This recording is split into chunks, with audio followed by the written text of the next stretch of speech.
Io sono Laura Cuffaro e sono in una situazione un po' invivibile.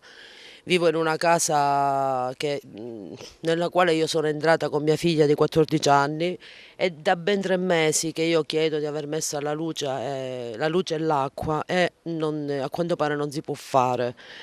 Io vengo da una situazione un po' pesante perché sono stata a Roma col mio compagno tramite l'arte, solo che poi lui sul lavoro ha avuto un incidente che ci ha costretti a ritornare qua.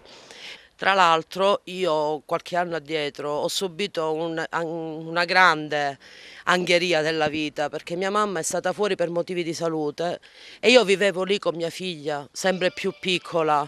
Persone sono entrate in casa mia così abusivamente, mi hanno buttata praticamente fuori e nessuno ha potuto fare niente. E quindi le cose non sono andate tanto bene. Siamo andate a appoggiare in un magazzino dove era più invivibile ancora, dove mia figlia ha preso pure una specie di allergia alla muffa e quindi sono venuta qua per forza maggiore, per esigenza di vita.